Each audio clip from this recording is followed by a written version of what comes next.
Hi ಕನ್ನಡಿಗರೇ, ಎಲ್ಲರೂ ಹೇಗಿದ್ದೀರಾ? I hope ಎಲ್ಲರೂ ಚೆನ್ನಾಗಿದ್ದೀರಾ ಅಂತ. ಇರೋದ್ರಲ್ಲೇ ಅಡ್ಜಸ್ಟ್ ಮಾಡಿಕೊಂಡು ಸಿಂಪಲ್ ಆಗಿರೋ ಅಡುಗೆನ ಸಖತ್ತಾಗಿ ಮಾಡ್ಕೊಂಡು ತಿನ್ನೋಣ ಅಂತ ಬನ್ನಿ. ಇವತ್ತು ನಾನು ನಿಮಗೆ ಹೇಳ್ಕೊಡ್ತಾ ಇರೋದು ಪ್ಲೇನ್ ಕುಷ್ಕ. ಇದರಲ್ಲಿ ಜಾಸ್ತಿ ಐಟಮೂ ಇಲ್ಲ, ಸ್ಪೈಸಸ್ಸೂ ಇಲ್ಲ.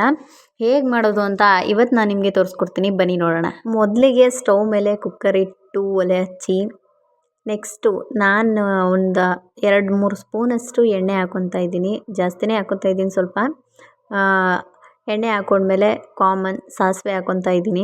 ಒಂದು 1/4 ಚಮಚದಷ್ಟು ಸಾಸಿವೆ ಹಾಕ್ಕೊಂಡ್ರೆ ಸಾಕು. ಸಾಸಿವೆ ಆದ ನಂತರ ನಾನು ಒಂದು 2 ಪೀಸ್ ಚಕ್ಕೆನ ಮುರಿದು ಹಾಕ್ಕೊತಾ ಇದ್ದೀನಿ. ಹಾಗೆ 2 ಏಲಕ್ಕಿನ ಈ ರೀತಿ ಮಾಡಿ ಹಾಕ್ಕೊಳ್ಳಿ. ಸಿಪ್ಪೆನ ತೆಗೆದು ಒಂದು ಸ್ವಲ್ಪ ಓಪನ್ ಮಾಡಿ ಹಾಕ್ಕೊಳ್ಳಿ, ಫ್ಲೇವರ್ ಚೆನ್ನಾಗಿರುತ್ತೆ. ಹಾಗೆ ಒಂದು ಅನಾನಸ್ ಹೂವು ಹಾಕ್ಕೊತಿದ್ದೀನಿ. ಹಾಗೆ 2 ಮರಾಠಿ ಮೊಗ್ಗು, ಒಂದು 4-5 ಲವಂಗ ಹಾಕ್ಕೊಂಡು, ಹಾಗೆ ಒಂದು ಪಲಾವ್ ಎಲೆನ ಹಾಕ್ಕೊತಾ ಇದ್ದೀನಿ. ಜಜ್ಜಿರೋಂಥ ಬೆಳ್ಳುಳ್ಳಿನ ಹಾಕ್ಕೊಂಡಿದ್ದೀನಿ. ಈಗ ಆ ಬೆಳ್ಳುಳ್ಳಿ ಆಯಿಲಲ್ಲಿ ಫ್ರೈ ಆಗಬೇಕು, ಅದ್ರ ಕಲರ್ ಚೇಂಜ್ ಆಗುತ್ತೆ, ಸ್ವಲ್ಪ ಫ್ರೈ ಮಾಡ್ಕೊಬೇಕು.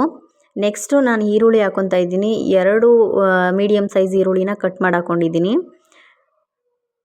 ಅದು ಈರುಳ್ಳಿ ಚೆನ್ನಾಗಿ ಬಾಡಬೇಕು, ಕಲರ್ ಚೇಂಜ್ ಆಗಬೇಕು. ಎಷ್ಟು ಸಖತ್ತಾಗಿರುತ್ತೆ ಅಂತಂದರೆ ಒಂದು ಸರಿ ಟ್ರೈ ಮಾಡಿ ನೋಡಿ, ಮತ್ತೆ ಮಾಡ್ಕೊಂಡು ತಿಂತಿರ್ತಾರೆ, ಅಷ್ಟೊಂದು ಚೆನ್ನಾಗಿರುತ್ತೆ. ನೆಕ್ಸ್ಟು ನಾನು ಟೊಮೆಟೊ ಹಾಕ್ಕೊತಾ ಇದ್ದೀನಿ. ಟೊಮೆಟೊ ಹಾಕ್ಕೊಂಡು ಚೆನ್ನಾಗಿ ಟೊಮೆಟೊ ಈರುಳ್ಳಿ ಎರಡೂ ಕೂಡ ಕಲರ್ ಚೇಂಜ್ ಆಗಬೇಕು. ಟೊಮೆಟೊ ಫುಲ್ಲು ಸಾಫ್ಟ್ ಆಗಬೇಕು. ಹಾಗೆ ಚೆನ್ನಾಗಿ ಎರಡೂ ತಿರುತ್ತಾ ಫ್ರೈ ಮಾಡಬೇಕು. ಏಲಕ್ಕಿನ ಆ ರೀತಿ ಸಿಪ್ಪೆನ ಸ್ವಲ್ಪ ಬಿಚ್ಚಿ ಹಾಕೋದ್ರಿಂದ ಅದ್ರ ಫ್ಲೇವರ್ ಫುಲ್ಲು ಸಖತ್ತಾಗಿ ಬರುತ್ತೆ, ಚೆನ್ನಾಗಿರುತ್ತೆ, ಟೇಸ್ಟು ಕೂಡ ಚೆನ್ನಾಗಿ ಬರುತ್ತೆ.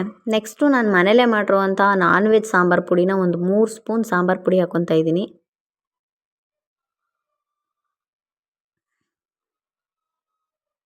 ನೆಕ್ಸ್ಟು ಒಂದು 1/4 ಚಮಚದಷ್ಟು ಗರಂ ಮಸಾಲಾನ ಹಾಕ್ಕೊತಿದ್ದೀನಿ.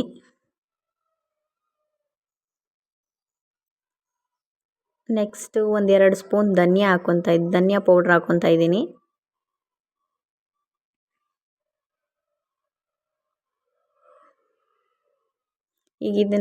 ಈಗ ಚಿಕನ್ 65 ಮಸಾಲ, ಚಿಕನ್ ಪೌಡ್ರ್ ಇದ್ದರೂ ಕೂಡ ಹಾಕ್ಕೊಳ್ಳಿ.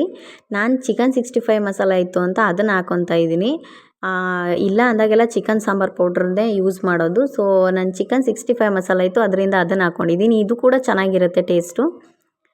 ಈಗ ಇಷ್ಟನ್ನು ಹಾಕಿ ಚೆನ್ನಾಗಿ ಮಿಕ್ಸ್ ಮಾಡಬೇಕು, ನೀಟಾಗಿ ಮಿಕ್ಸ್ ಮಾಡಬೇಕು.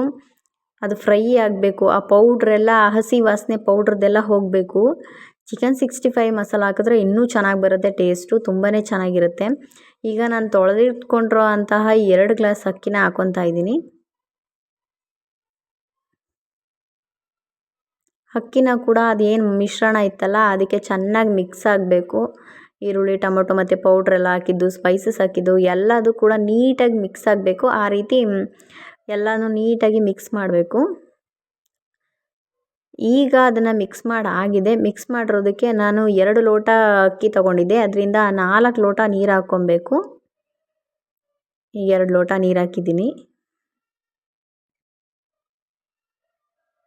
3 ಆಯಿತು. ಈಗ 4ನೇದು ಹಾಕ್ಬಿಟ್ಟು ನೀಟಾಗಿ ಮಿಕ್ಸ್ ಮಾಡಬೇಕು. 4 ಲೋಟ ನೀರು ತೊಗೊಂಡಿದ್ದೀನಿ, ಸೇಮ್ ಮೆಜರ್ಮೆಂಟಲ್ಲೇ. ಈಗ ಚೆನ್ನಾಗಿ ಮಿಕ್ಸ್ ಮಾಡಿ, ಯಾರೇ ಆದರೂ ಅಷ್ಟೇ ಮಿಕ್ಸ್ ಮಾಡಿಬಿಟ್ಟು ಅದು ಈಗ 2 ಸ್ಪೂನ್ ಉಪ್ಪು ಹಾಕ್ಕೊತಾ ಇದ್ದೀನಿ. ನಾನು 2 ಲೋಟ ಅಕ್ಕಿಗೆ 2 ಸ್ಪೂನ್ ಉಪ್ಪು ಹಾಕ್ಕೊಂಡಿದ್ದೀನಿ. ಅದನ್ನು ಸ್ವಲ್ಪ ಕುದಿಯೋಕೆ ಬಿಡಿ. ಕುದೀತಾ ಇನ್ನೇನು ರೈಸ್ ಆಯಿತು ಅನ್ನುವಾಗ ಮುಚ್ಚಳನ ಮುಚ್ಚಿ, ಆವಾಗ ತುಂಬ ಉದುದ್ರಾಗಿ ಬರುತ್ತೆ. ಮೊದಲೇ ಮುಚ್ಚಿಬಿಟ್ರೆ ಅನ್ನ ಎಲ್ಲ ಸ್ವಲ್ಪ ಮೆತ್ತಗಾಗೋದು ಆ ರೀತಿ ಆಗುತ್ತೆ. ಇನ್ನೇನು ರೈಸ್ ಆಯಿತು, ಅರ್ಧಂಬರ್ಧ ಬೆಂದಿದೆ, ಮುಕ್ಕಾಲು ಭಾಗ ಅನ್ನುವಾಗ ಕ್ಯಾಪ್ ಕ್ಲೋಸ್ ಮಾಡಿ. ತುಂಬಾ ಉದುದ್ರಾಗಿ ಯಾವುದೇ ರೈಸ್ ಆದರೂ ಸಖತ್ತಾಗಿ ಬರುತ್ತೆ ಮಾತ್ರ.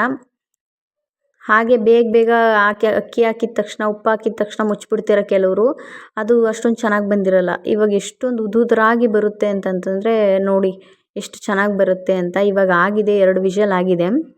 ಅದರಲ್ಲಿ ನಾನು ಕಡಲೆ ಮತ್ತು ಒಣಮೆಣ್ಸಿನ್ಕಾಯಿ ಮತ್ತು ಬೆಳ್ಳುಳ್ಳಿ ಹಾಗೆ ಸ್ವಲ್ಪ ಪುದೀನ, ಉಪ್ಪು ಹಾಕಿಬಿಟ್ಟು ಸಿಂಪಲ್ಲಾಗಿ ಚಟ್ನಿ ಮಾಡಿದೆ. ಯಾಕಂದರೆ ಇದಕ್ಕೆಲ್ಲ ಚಿಕನ್ ಸಾಂಬಾರು ಇದ್ದರೆ ಚೆನ್ನಾಗಿರುತ್ತೆ, ಬಟ್ ನಾನು ಇರಲಿಲ್ಲ, ಬೆಳಗ್ಗೆ ಮಾರ್ನಿಂಗ್ ಅಲ್ವಾ, ಅದಕ್ಕೋಸ್ಕರ ಜಸ್ಟ್ ಚಟ್ನಿ ಮಾಡಿಕೊಂಡೆ. ಈಗ ಓಪನ್ ಮಾಡಿದ್ರೆ ಏನು ಸಖತ್ತಾಗಿ ಬಂದಿದೆ ನೋಡಿ, ತುಂಬಾ ಸೂಪರಾಗಿದೆ. ಟೇಸ್ಟು ಮಾತ್ರ ಸಖತ್ತಾಗಿದೆ. ಆಲ್ರೆಡಿ ನಾನು ಟೇಸ್ಟ್ ನೋಡಿದೆ, ತುಂಬ ಚೆನ್ನಾಗಿದೆ. ಮಾಡ್ಕೊಂಡು ತಿನ್ನಿ.